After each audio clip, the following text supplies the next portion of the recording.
সনাতনী সংস্কৃতি রক্ষার জন্য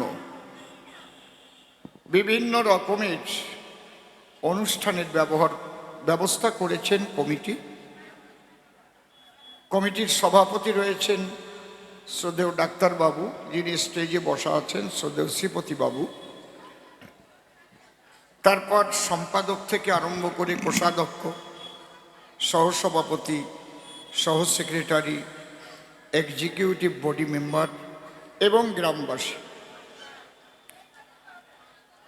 সেই মা শ্মশানকালীর পূজা উপলক্ষে প্রতি বৎসর এখানে সনাতনী সংস্কৃতি রক্ষার জন্য যে অনুষ্ঠানাদি করে থাকেন, তার মধ্যে এবার আমাকে কবিগানের জন্য নিমন্ত্রণও জানিয়েছেন।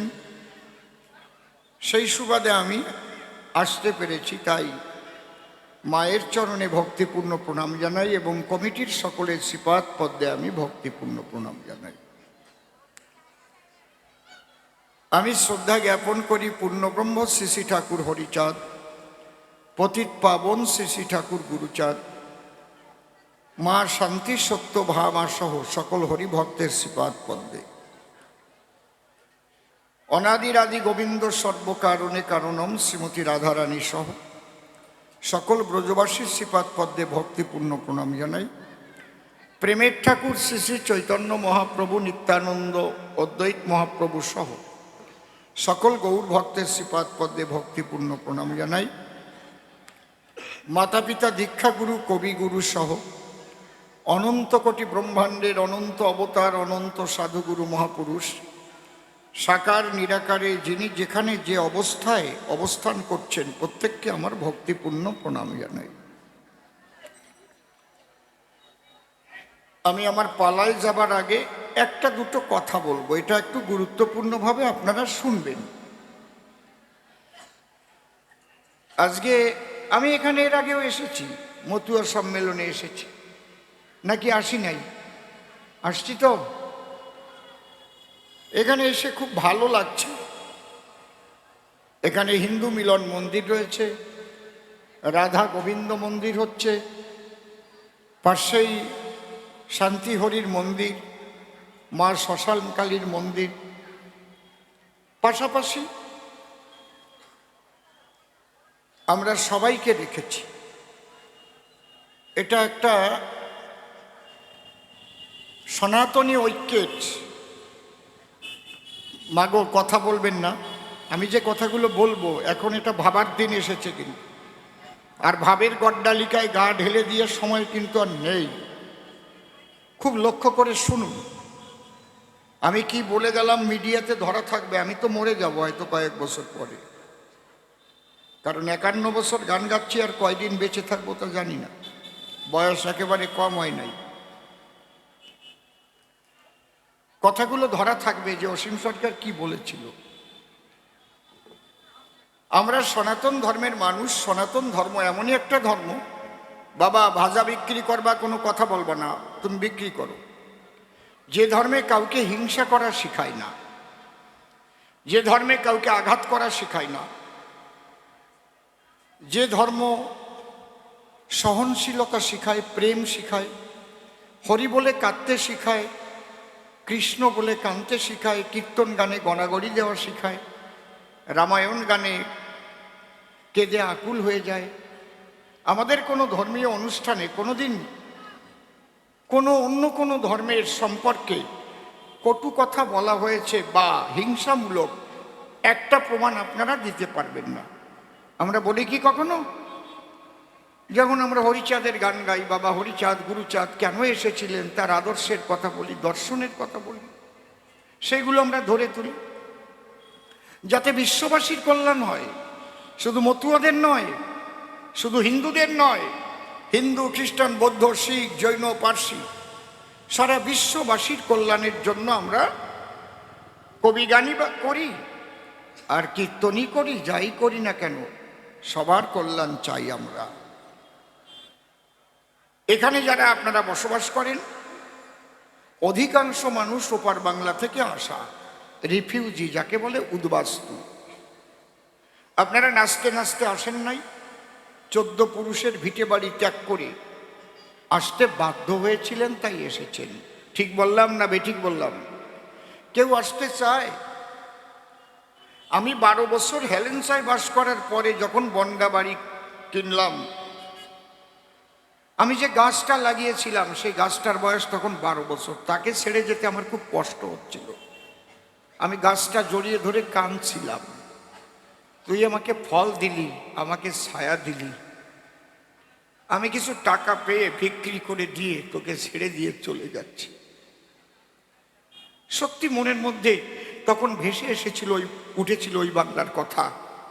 তাহলে আমার বাপ ঠাকুর দাদা যখন ওখান থেকে এসেছিল সব ছেড়ে, শুধু শুধু কি রসিকবাবু গান লিখেছিলেন, আমার জন্মের শেষ দেখারে দেশের মাঠে শেষের প্রণাম নিও, নিরুদ্দেশের যাত্রী সবাই রে মাগর নাও ভাসালাম অজানায়, জানি না কি ভাগ্যে লেখা, তোমার ওই চরণে আশ্রয় দিও। এই মানুষগুলো সেদিন এসেছিল তাদের মা বোনদের ইজ্জত রক্ষা করবার জন্য, তাদের জীবন রক্ষা করবার জন্য দেশ ছেড়ে। কারণ তারা জানতো না যে 14ই আগস্ট 1947 সাল ঘুমিয়ে থাকবে তারা ভারতবাসী হিসেবে, আর 15ই আগস্ট একটা মুসলিম রাষ্ট্র পাকিস্তানের নাগরিক হয়ে যাবে, তা তারা জানতো না। জানতো কি? কিন্তু বড় কষ্ট হয় বলতে, ধর্ম কি এটা শিক্ষা দেয়? শুধু ধর্মের ভিত্তিতে একটা দেশ কতটা ভাগ হয়ে গেল, আফগানিস্তান হয়ে গেল, পাকিস্তান হয়ে গেল, বাংলাদেশ হয়ে গেল, ধর্মের ভিত্তিতেও। শুধু মুসলমানরা তারা তাদের ধর্ম, আমাদের জন্য পাকিস্তান চাই, লড়কে লেঙ্গি পাকিস্তান। বেশ ভালো কথা নিয়েছে। আমরা ওপার বাংলা থেকে চলে এসেছে আমার বাপ ঠাকুর দাদা, আপনাদের সবাই। এখানে যাদের জন্ম হয়েছে তারা এসব কথা বুঝবেন না, বুকে লাগবে না তাদের। কিন্তু এখন অন্তত বোঝা উচিত বাংলাদেশ দেখে, বাংলাদেশটাকে দেখে বোঝা উচিত যে ওখানের মানুষগুলো, যে লোকটা কোনোদিন নামের মালা থেকে হাত বের করে কাউকে একটা চর পর্যন্ত মারে নাই, যে লোকটা মুখ দিয়ে একটা কটু কথা বলে নাই, তাকে সন্ত্রাসবাদী বলে জেলে ঢুকিয়ে রেখেছে চিন্ময় প্রভু। একটা উকিল পাওয়া যাবে না তার জন্য। এটাই কি ইসলাম ধর্ম? এর নাম যাজ্ঞে ও দেশে যা হোক গে। আপনি ভালো আছেন তো? আপনাকে দাওয়াত ইসলাম দিচ্ছে না তো? ইসলামে যারা জন্মগ্রহণ করেছে তারাই ভাগ্যবান, আর যারা ইসলাম নিয়ে জন্মে নাই তারা দুর্ভাগা, এ কথা শুনতে হচ্ছে না তো? হরিণঘাটায় সরস্বতী পুজো বন্ধের ফতোয়া দেয়নি তো? যে ল কলেজে বাংলার মুখ্যমন্ত্রী পড়েছেন সেই ল কলেজে সরস্বতী পুজো হবে না, এরকম ফতোয়া দেয়নি তো? খেয়াল আছে কি? আগামী দিন আপনার জয়ডঙ্কা বাজবে কি? আগামী দিন আপনার এই হরিনামযজ্ঞ হবে কি? আমি একটা কথা বলবো, রাম ভক্ত হন, কালী ভক্ত হন, কৃষ্ণ ভক্ত হন, অনুকূল ঠাকুরের ভক্ত হন, শ্মশান কালী হন, যা হন, সবাই আপনারা ঐক্যবদ্ধ হন ধর্মের দিক দিয়ে, তাই নইলে ধর্ম রক্ষা কিন্তু হবে না। আগামী দিন আপনার প্রজন্ম কোথায় রেখে যাচ্ছেন আপনি হুঁশিয়ার যদি এখন না হন, তাহলে বিরাট বিরাট ভয়ঙ্কর দিন আপনাদের জন্য আসছে। আমি হয়তো তখন থাকতেও পারি, মারাও যেতে পারি। কেউ কাউকে হিংসা করবেন না যে ও মতুয়া, আমি বৈষ্ণব, ও কালী ভক্ত। আমরা সবাই প্রতিজ্ঞাবদ্ধ হন যে আমরা যে যার ভজন করি না কেন সবাই আমরা সনাতনী, এক সনাতন হিন্দু ধর্মের মানুষ।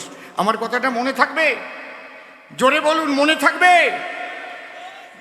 যদি কোনো এই যে স্যাবলামো করে না, এর মধ্যে স্যাবলামো করার কথা না, এগুলো একদম চুপ করে বসো।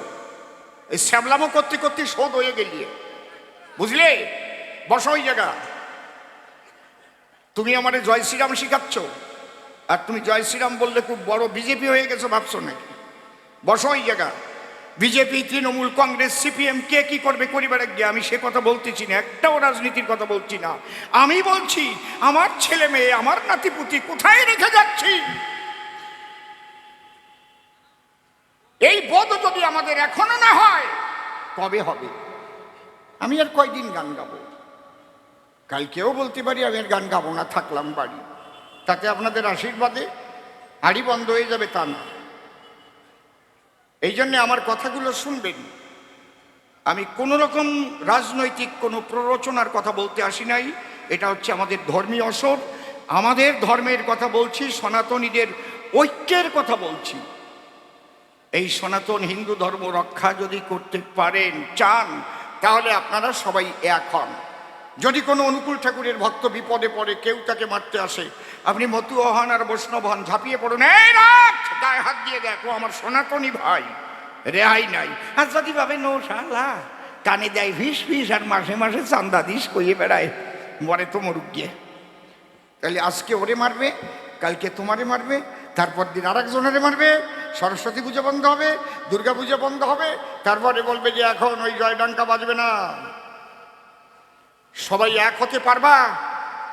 তাহলে আমি বুঝবো অসীম সরকারের জীবনে কবি গান গাওয়া সার্থক। যদি আমার একটা কথা শোনো, সবাই বলো আমরা সবাই সনাতনী, আমরা সবাই সনাতনী। তোমরা জোরে বলো সনাতনী, আমরা সবাই।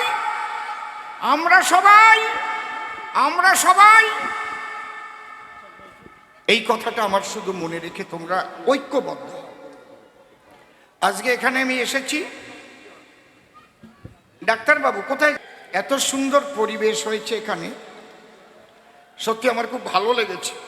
তবে আজকে এখানে আমি আসার পিছনে একজন, হ্যাঁ ধর, জয় জয় রাধা কৃষ্ণ নিতাই গৌর রাম সীতা